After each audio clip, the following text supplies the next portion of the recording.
The 19th century was a time of vigorous colonial expansion by the Western industrialized nations, most of them from Europe, and most of them predominantly white. As part of this process, innumerable indigenous groups were defeated and subjugated by means of military force. In most cases, the troops of the colonial power were aided in their conquests by possessing more technologically advanced weaponry, and the general public in nations such as Britain became accustomed to hearing accounts of small numbers of their well-equipped and highly disciplined soldiers overcoming vast hordes of so-called savages in exotic locales in Africa and Asia. Every so often, however, one of the native peoples managed to inflict a defeat on the Western power, an event that usually came as a shock to the would-be imperialists. The Battles of the Little Bighorn, where Native Americans defeated U.S. cavalry, and Isandlwana, where Zulu warriors defeated Victorian British soldiers, could be considered prime examples of this. In these cases, however, the victory of the indigenous inhabitants was soon followed by the colonial power launching an even more massive invasion, resulting in catastrophic defeat for the natives, and usually also the destruction of their way of life and much of their culture. Throughout the 19th century, there were many colonial wars in Africa, Asia, and the Americas, and in every instance, the original occupants ultimately lost, and as a result, suffered both material and cultural devastation. Thus, from the rather self-congratulatory perspective of the Western colonial nations, occasional setbacks, such as Little Bighorn or Isandlwana, could be viewed as just temporary aberrations in the overall triumphant advance of imperialism. They were merely anomalies that were soon corrected. In the grim litany of imperialism, however, one battle stands out for having a very different end result. This is the Battle of Adwa in 1896. There, the Ethiopians beat an Italian army intent on turning their country into an overseas possession of Italy. As we've seen with the Zulus and Native Americans, such upsets could and did happen. But Adwa is anomalous for two reasons. First, the Ethiopians employed technology that was equal, or in some cases even superior, to that of the colonial power. And more importantly, their victory had permanence. It decisively ended the war, and Ethiopia gained international legitimacy and recognition as an independent African nation. It also upset racial assumptions that were widespread at the time by demonstrating that black Africans and their civilizations were not inevitably doomed to fall before European imperialism. In 1884, Otto von Bismarck, the Chancellor of Germany, hosted the Berlin Conference, at which the major European states had divided up nearly all of Africa into spheres of influence. And it's a telling indication of contemporary attitudes that although 14 countries were invited to participate in this conference, including the United States, not a single African state was among them. Apparently, their wishes were not considered worth hearing. Among Italy's allotted share were Eritrea and Somalia in East Africa. Sandwiched right between these was one of the few remaining independent African nations, Ethiopia. And not surprisingly, Italy coveted that country as well, and began to look around for ways to extend its dominion over it. Ethiopia was in reality composed of several kingdoms, each with its own monarch. But there was also an overall emperor, currently a man named Johannes, who ruled over all of them. In the aftermath of the Berlin Conference, there were a number of skirmishes between Ethiopia and the Italians. In 1885, the Italians encroached on Ethiopia, establishing a military outpost in what was considered Ethiopian territory. Emperor Johannes responded by sending an army, which was slaughtered by the much better equipped Italians. Even though the Ethiopians then managed to ambush an Italian column and kill 500 men, the earlier encounter had given them a false confidence that in a straight battle they could easily overcome even large numbers of Ethiopians. Ethiopian politics of this era are complicated due to both internal and external factors. In addition to Italy, there was also the external threat posed by Egypt, which had invaded Ethiopia in 1875 and seemed to have a desire to do so again. Within the country, there was strife between the northern and the southern areas of Ethiopia, and there were many power struggles over the throne among the various noble families of those regions. The Italians were able to very successfully play off these conflicts, backing one or another of these internal factions in return for expanding Italian influence and territory. One of the main contenders for power in Ethiopia was Menelik II. He was the king of the southern Shoa region, and he claimed to trace his ancestry back to the legendary figures of King Solomon and the Queen of Sheba. Menelik was a clever and charismatic man who understood very well how to use propaganda to enhance his reputation and further his aims. One of his close associates was a Swiss engineer who not only constructed public works for him, but also acted as a kind of unofficial ambassador to Europe, as well as press agent, marketing Menelik as an enlightened ruler worthy of inclusion in the world community of leaders. In courting public opinion, it helped that Ethiopia was a Christian kingdom of great antiquity. In many respects, this strategy worked.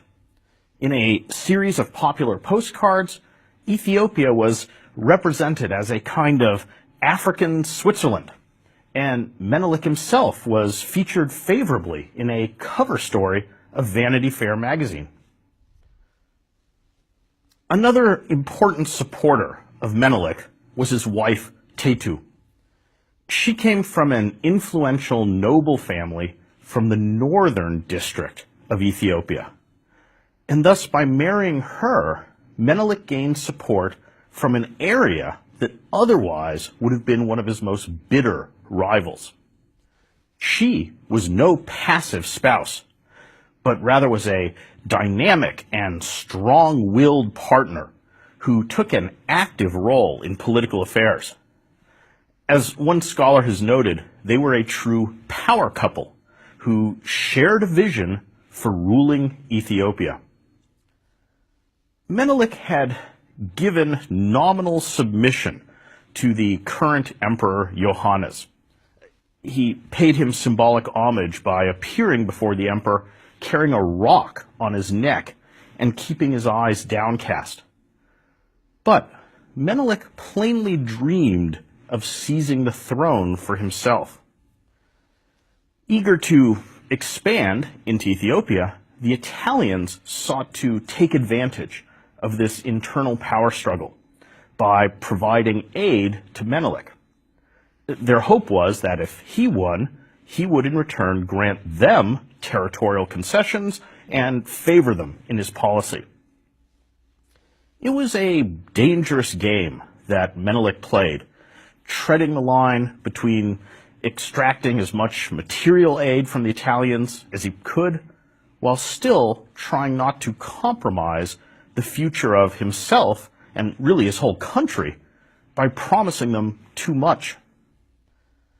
One of the main things that Menelik consistently sought to acquire in these dealings with the Italians was modern weapons.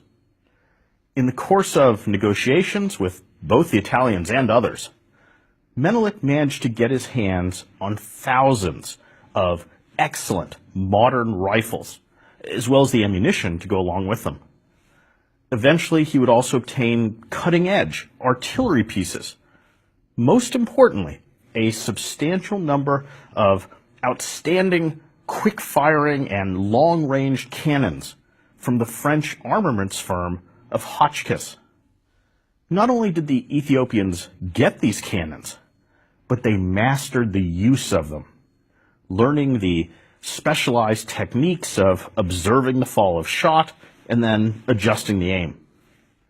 In one early battle, the barrage laid down by the Ethiopian gunners was so devastatingly accurate that while observing it, an experienced Italian artilleryman simply could not believe that the men operating the cannons were not white, exclaiming, "It's impossible that they're not European."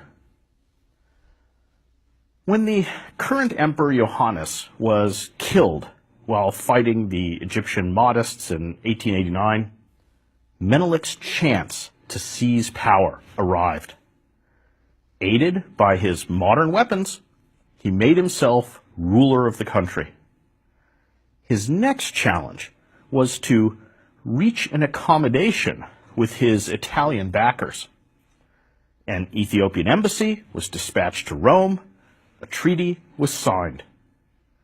In it, Menelik acknowledged Italian control over Eritrea and some coastal regions, in return for Italy recognizing him as the Emperor of Ethiopia. It seemed a fairly amicable agreement that benefited both sides. But contained within this document was one section that would lead directly to war between them. In the version of the treaty written in Italian, Clause 17 stated that Menelik consents to conduct all negotiations with other powers or governments through the government of the King of Italy. Now, for all practical purposes, this wording reduced Ethiopia to the status of an Italian protectorate, which would have its foreign policy determined for it by Italy. However, in the version written in Amharic, Ethiopia's language, the same clause said that Menelik may, if he so desires, avail himself of the Italian government in all negotiations with other powers or governments. This phraseology made seeking Italian assistance optional, and it left Menelik able to conduct his own foreign policy if he chose to do so. It was a subtle difference in terminology, but an enormous disparity in meaning. Of course, the treaty was supposed to say exactly the same thing in both languages, and there is still debate today over whether or not the Italians deliberately deceived Menelik, or if it was simply a translation mistake that allowed both sides to go away thinking that the treaty meant something different. When Menelik found out about the Italian version, he was dumbfounded, and he felt betrayed. Writing to the King of Italy, he declared, "I have discovered something humiliating for my kingdom." When the Italians responded by insisting that he yield to their desires in all diplomatic matters, he was naturally enraged, and Menelik repudiated the treaty. Italy jumped on this as a pretext to conquer Ethiopia outright and turn it into another colony, and thus the war began. The Italian general tasked with invading Ethiopia was the governor of Eritrea, Oresti Baratieri. He had won several minor battles and had been hailed as a new Scipio Africanus, the Roman who had vanquished Hannibal in North Africa. Baratieri had an army of just under 20,000 men, organized into 4 brigades. 3 of these were made up of Italian troops, while 1 brigade was composed of Askari. These were native troops recruited mostly from Eritrea and serving under Italian officers. Accustomed to living in the harsh East African environment, the Askari were tough troops capable of unusually rapid marches. However, the Italians had equipped them with older model rifles that were distinctly inferior to those carried by many of Menelik's soldiers. Baratieri had 56 cannons, although again they were shorter ranged and slower firing than Menelik's fine Hotchkiss artillery. To meet the invasion, Menelik mobilized the entire country, and in a nearly unprecedented display of unity, all the regions contributed large contingents of troops. The Italians would come from the north, and starting out from his stronghold in the south, Menelik began an epic march across the length of Ethiopia to meet them, amassing soldiers as he went. Eventually, his army probably numbered around 100,000 warriors and over 40 cannon. As the 2 armies drew together, each side wanted the other to be the attacker in order to gain the advantage of defending a prepared position. And so there was a standoff. For each army, this waiting game placed great stress on the ability to keep the troops supplied with food. It began to look as if whichever side could hold out longer would prevail. The Prime Minister of Italy, Crispi, who had been one of the most aggressive voices in pushing Italy's colonial ambitions, grew increasingly frustrated with this inaction, and he dispatched a series of angry and increasingly insulting telegrams to Baratieri. Finally, he decided to have Baratieri removed from command, but he couldn't resist sending him one final provocative message in which he verged on calling him a coward. Stung by this, and with his subordinates also agitating for action, Baratieri reluctantly agreed to advance towards Menelik's army, which was encamped near the town of Adwa. As it turns out, if he had only waited just a little bit longer, Menelik would likely have had to retreat due to lack of food. Baratieri devised a plan in which 3 of the 4 brigades of the Italian army would advance during the night and take up positions along a line that was defined by 3 mountains and the 2 passes separating them. General Dabormida would take his brigade and deploy in the northern pass.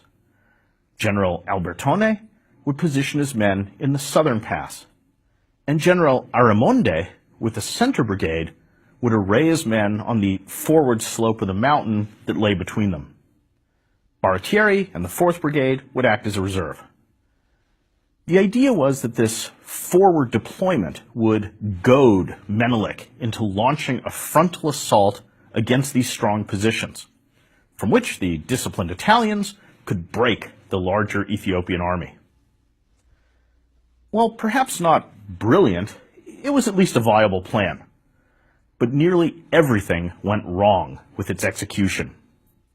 First of all, there appears to have been confusion over whether the Italian units were merely supposed to be moving into these positions and holding, or were expected to actively go forward from there and attack the Ethiopians.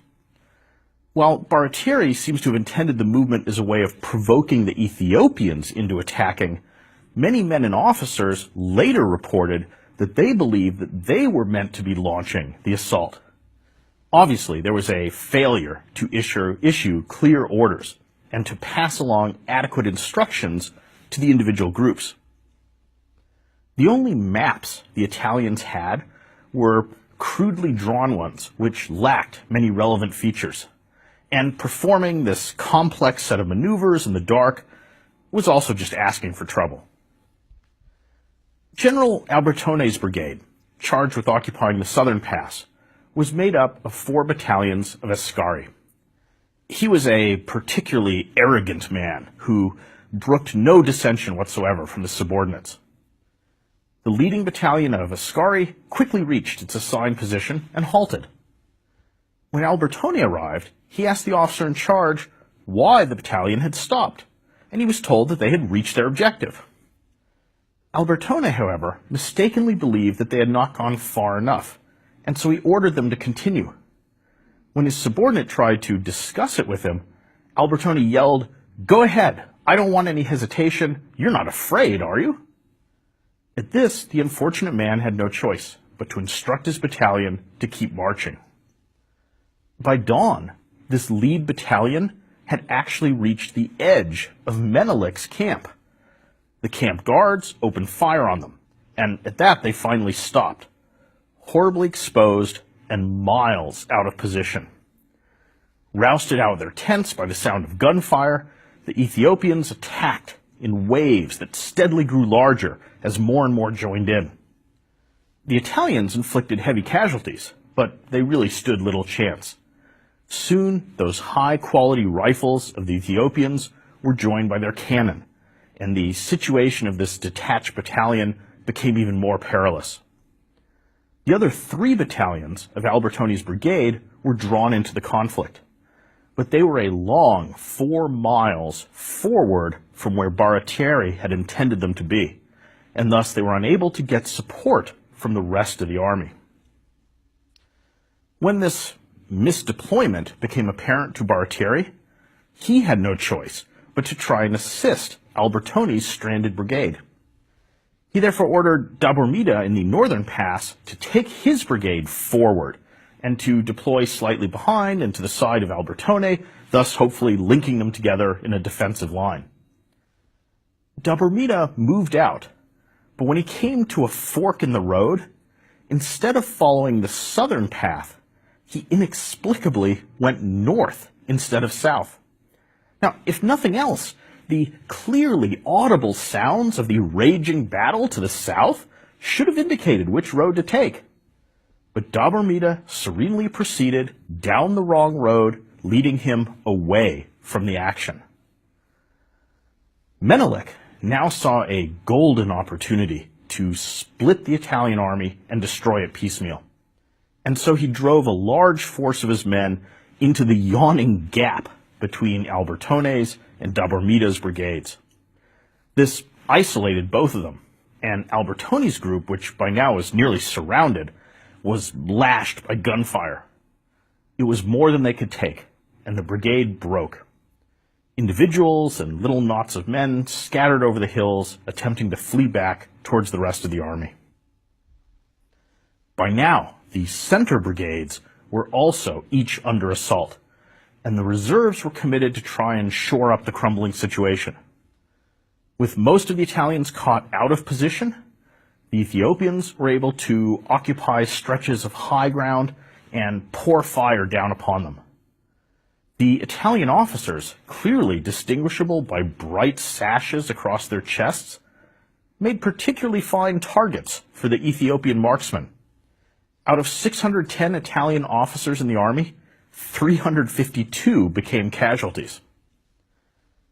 Dabormida's isolated northern battalion had set itself up in a steep valley, and having removed itself from the key zone of the battle, was relatively ignored by the Ethiopians for a while. But now they too came under attack. By mid-afternoon, each of the Italian brigades had been shattered, and the survivors were fleeing backwards. It was a complete victory for the Ethiopians. The number of Italians killed is estimated to have been around 5,000, with thousands more injured. The number of Ethiopian casualties was probably slightly greater. An additional 3,400 Italian soldiers were captured by the Ethiopians. Two post-battle episodes became controversial. First of all, while the Italian prisoners were treated quite well and eventually ransomed, the Askaris were viewed as traitors who had betrayed their homeland. Therefore, as punishment, as many as 1,500 Askari had their right hands and left feet amputated. Second, in keeping with a local custom of trophy taking, some of the Italian dead, and apparently even some wounded men, were castrated on the battlefield. This act would understandably provoke condemnation, particularly from European nations. Despite these controversies, the victory at Adwa ended the current Italian campaign to annex Ethiopia, and the country gained international recognition. Menelik ruled until his death in 1913, although in his last years, debilitating illness left Teitu mostly running things. General Baratieri escaped and was court-martialed. Although he was acquitted, his military career was over, and he went quietly into retirement. The Italians made a number of fundamental errors that resulted in their defeat at Adwa. Taking a big picture view, one could argue that the whole effort to transform Ethiopia into an Italian colony was ill-conceived from the start. Ethiopia did not offer lucrative exports of raw materials or agricultural products, and so its conquest just didn't make a lot of economic sense. Italian colonialism in East Africa seems to have been driven more by the desire on the part of some Italian politicians to gain prestige for their country. Prime Minister Crispi, in particular, appears to have suffered from a strong case of colony envy, and he wished to gain recognition for Italy as one of the big players on the international stage. Not only was Crispi's overall policy flawed, but he committed another error when he interfered in military affairs by goading the commander on the spot, Baratieri, into launching an offensive against his better judgment. As for the attack itself, well, it suffered from problems at every level. Its purpose was unclear, with both officers and men uncertain whether they were actually intended to assault the Ethiopian positions or instead advance and try to provoke an attack from them. The failure to issue clear orders was exacerbated by the behavior and attitudes of the various generals in charge of the main brigades. Not only were they touchy and arrogant, but they were also in disagreement over strategy. And so they utterly failed to cooperate or even really to communicate with one another. The maps being used were of poor quality, the terrain was insufficiently scouted.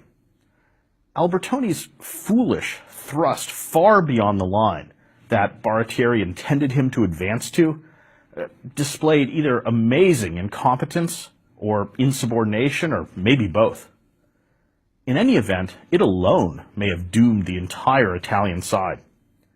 Dolomitas's blunder in taking the wrong road and then stubbornly refusing to correct the error then sealed their fate.